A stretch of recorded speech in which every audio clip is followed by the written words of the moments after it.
Bapakku yang baik,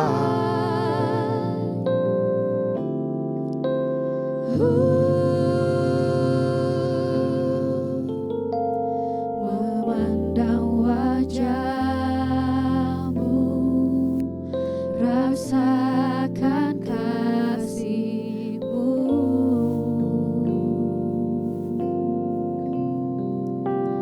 tinggal dekat-Mu setiap saat di dalam hidupku.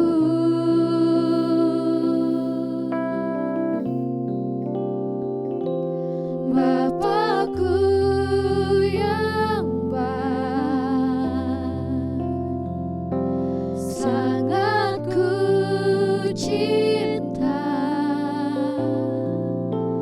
Kasih-Mu padaku semakin nyata ku rasakan.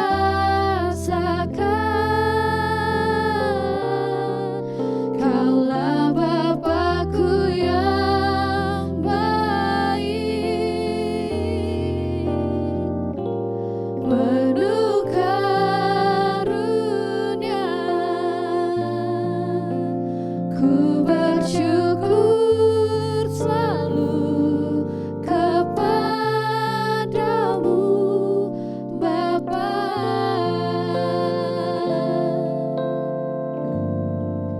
Bapakku yang baik,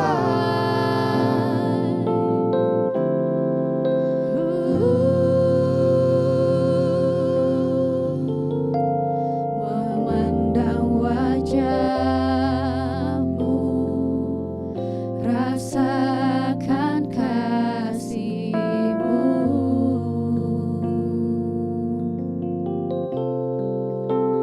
tinggal dekat-Mu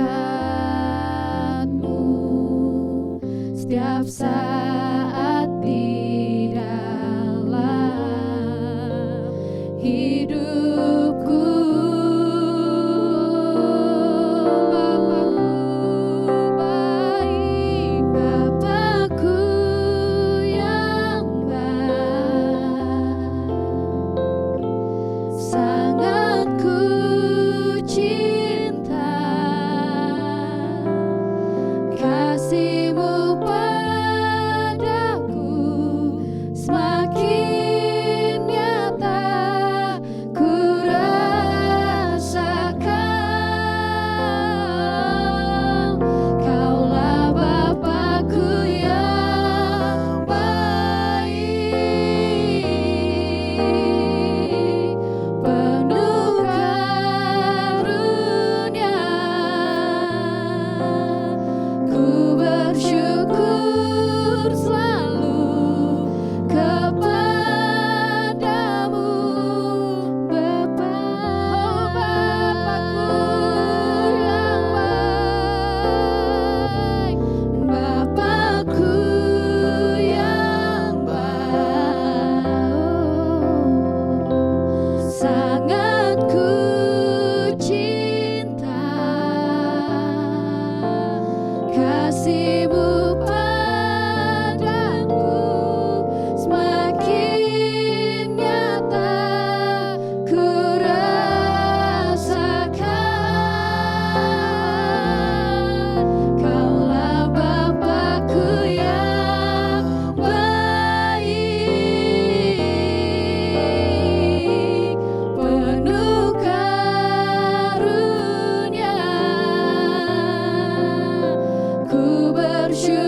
Ketemu lagi di acara Open Table episode 3. Hari ini kita bakalan sharing tentang hukum Taurat. Nah, tentunya kalian gak asing dong tentang hukum Taurat. Nah, hukum Taurat dalam bahasa Ibraninya ini disebut sebagai Torah. Dalam bahasa Indonesia yaitu Taurat, yang berarti hukum dan perintah. Kenapa sih disebut hukum atau perintah? Karena di dalamnya memang berisi tentang perintah atau hukum-hukum yang Allah turunkan. Nah, di hukum Taurat ini ada 10 teman-teman. Tapi kalian tahu gak sih sebenarnya ada perintah-perintah lain yang kita belum tahu? Nah, adanya itu di 5 kitab awal dalam Alkitab. Keseluruhannya ada 613 perintah yang jarang mungkin untuk kita tahu ya teman-teman. Nah, pertanyaannya, terus kalau kayak gitu, apakah semua perintah harus kita lakukan? Nah, 613 perintah ini gak hanya berisi perintah atau hukum-hukum, tapi berisi juga kisah tentang kerinduan Allah yang ingin menciptakan manusia baru yang memiliki hati untuk mengasihi Allah dan sesama dengan sepenuh hati. Nah, dari mana sih hukum Taurat itu? Sejak penciptaan manusia, pemberontakan sudah dilakukan. Kemudian Allah mengutus Abraham dan keluarganya untuk menjadi berkat bagi bangsa-bangsa. Lalu waktu pun terus bergulir dan bangsa Israel masuk ke dalam zaman perbudakan. Waktu pun terus berlalu dan sampai kepada waktu di mana Tuhan menurunkan 10 perintah Allah di atas Gunung Sinai. 10 hukum tersebut sebagai perjanjian nih antara Allah dengan manusia yang disampaikan oleh Musa kepada bangsa Israel. Berisi aturan-aturan peribadatan dan nilai-nilai moral yang mengatur bangsa Israel sehingga menjadi pembeda antara bangsa Israel dengan bangsa-bangsa yang lainnya. Nah, lalu 613 ya dari mana? Nah, 613 hukum yang lainnya itu adalah turunan dari 10 hukum Taurat. Untuk menggambarkan ke 613 perintah yang lain, kita coba gambarkan seperti ini teman-teman. Nah, waktu awal Tuhan menurunkan perintah untuk tidak ada Allah lain di hadapanku. Otomatis kita gak boleh dong menyembah Allah lain selain Allah kita, betul gak? Nah, hanya setelah perintah itu diturunkan, bangsa Israel mulai menyembah lembu emas. Nah, dari situ kemudian diturunkan perintah-perintah yang lain. Dan bukan pertobatan, malah pemberontakan lain yang terjadi. Jadi polanya, perintah diturunkan, pemberontakan terjadi. Perintah lain diturunkan, pemberontakan yang lain pun terjadi. Sehingga ada 613 perintah yang lain. Pada akhir kitab Taurat, Nabi Musa berkata bahwa meskipun berapa banyak perintah yang diturunkan, masalahnya bukan itu teman-teman. Tapi masalahnya adalah hati kita atau hati bangsa Israel sendiri. Hati mereka keras, mereka gak mau mendengarkan apa yang Tuhan perintahkan. Nabi Musa berkata bahwa bagaimana cara agar bangsa Israel mau menuruti perintah yang diturunkan oleh Tuhan, yaitu dengan mengubahkan hati yang memberontak menjadi hati yang baru. Kemudian kisah berlanjut kepada 15 kitab para nabi. Di sana Nabi Yeskiel berkata bahwa hanya Allah yang dapat mencairkan hati yang beku. Kemudian Nabi Yeremia berkata hanya Allah yang dapat menjadikan hati manusia untuk menjalankan perintah Allah dengan sepenuh hati dan bukan sebagai kewajiban, namun sebagai bentuk ketaatan. Dan Nabi Yunus menceritakan bahwa akan lahir pemimpin baru bagi manusia, yaitu Mesias. Lalu kisah berlanjut ke dalam kisah Tuhan Yesus, di mana Tuhan Yesus sendiri berkata bahwa kita tidak akan bisa untuk memenuhi hukum Taurat tanpa kita melaksanakan hukum yang pertama dan yang utama, yaitu mengasihi Tuhan Allahmu dan sesamamu manusia. Mungkin terdengarnya sederhana gak sih teman-teman? Simple banget kan ya, mengasihi gitu. Setiap orang juga ingin dikasihi dan mengasihi, bukan? Namun teman-teman, pada dasarnya hati manusia itu ingin memberontak. Coba, kita dari dulu nggak diajarkan untuk berdusta, bukan? Tapi kita bisa berdusta. Kita ingin mencuri, kita ingin mengini hal yang dimiliki orang lain. Itu sebenarnya Tuhan nggak ajarkan. Cuman pada dasarnya ada di dalam hati kita. Nah, kita ambil contoh nih di satu hukum Taurat, yaitu jangan membunuh. Jangan membunuh. Oke, aku nggak membunuh kok. Aku nggak menumpahkan darah seseorang kok. Tapi kalau kita sudah membenci orang, tidak menghormati orang, tidak menghargai orang, sama aja kayak kita membunuh teman-teman. Sama aja kayak kita udah melanggar aturan-aturan atau perintahnya Tuhan. Karena dalam kasih itu gak akan ada kebencian, bener gak? Sebagai Mesias bangsa Israel sendiri, Tuhan Yesus telah menggambarkan bagaimana Allah yang seharusnya, dengan melayani, mengasihi, dan pada puncaknya Tuhan Yesus mati di atas kayu salib. Setelah kebangkitannya, Tuhan Yesus mengirimkan Roh Kudus kepada manusia untuk mengubah hati manusia dan menjadikan teladan bagi manusia untuk dapat memenuhi hukum Allah, yaitu untuk mengasihi Allah dan mengasihi sesama manusia. Oke teman-teman, saya tutup dengan satu ayat dari Alkitab, yaitu Roma 13 ayat 8. Sebab barang siapa mengasihi sesama manusia, ia sudah memenuhi perintah Allah. Dan itulah hukum Taurat. Oke teman-teman, sekian sharing kita hari ini. Ketemu lagi di episode selanjutnya. God bless you. Nah guys, sekarang kita sampai di segmen Good News. Are you ready? Good news kali ini kita ambil dari kesaksian seorang wanita yang berasal dari Kepulauan Mauritius nih, yaitu sebuah pulau yang dekat dengan Madagaskar. Judul dari kesaksian ini yaitu dibebaskan dari hukum Taurat dan beristirahat dalam kasih karunia Allah yang melimpah. Saya bacakan kisah ibu tersebut ya teman-teman. Oke.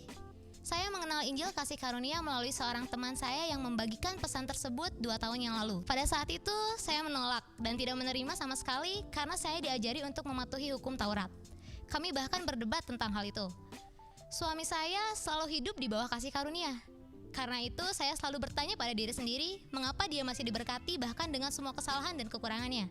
Dan mengapa saya tidak bahkan ketika saya berusaha membaca Alkitab, berdoa, dan berpuasa. Beberapa bulan kemudian, saya berada di gereja menyembah Tuhan dan kami bernyanyi tentang salib dan darah Yesus ketika tiba-tiba sesuatu terjadi pada saya. Tuhan mengungkapkan pentingnya salib bagi saya, menyingkapkan kasih Yesus dan anugerahnya yang berlimpah. Saya menangis sepanjang ibadah dan tidak bisa berhenti. Sejak saat itu, seluruh hidup saya berubah ketika saya mengetahui kasih Yesus yang besar, tak terukur, dan tanpa syarat bagi saya. Sekarang saya beristirahat dalam kasih-Nya untuk saya dan meninggalkan kebanggaan akan apa yang saya kerjakan untuknya. Seperti yang selalu saya dengar, kepercayaan yang benar akan mengarahkan kita pada kehidupan yang benar. Saya selalu diberkati dengan pesan kasih karunia Tuhan. Saya sekarang membagikan apa yang saya ketahui dan terima melalui anugerah Tuhan. Karena saya benar-benar ingin orang lain dibebaskan dari hukum Taurat dan hidup bebas di bawah anugerah Allah yang berlimpah. Jadi, dari kesaksian barusan kita bisa melihat bahwa kasih karunia Tuhan membebaskan kehidupan seseorang dari tuntutan hukum Taurat. Nah teman-teman, sekian dulu Good News hari ini. Ketemu lagi di next episode. Jangan lupa, you are loved and matter. Bye-bye.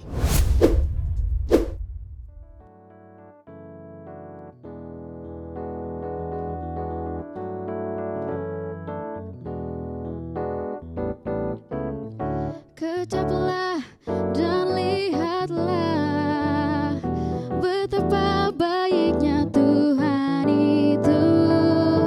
Rasakan dan nikmati kasih setia Tuhan.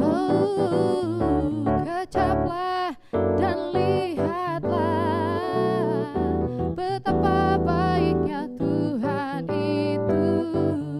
Rasakan dan nikmati kasih setia Tuhan. Syukur bagimu Tuhan, segala hormat bagimu Tuhan, Allah yang mengasihiku, Allah yang memeliharaku selamanya.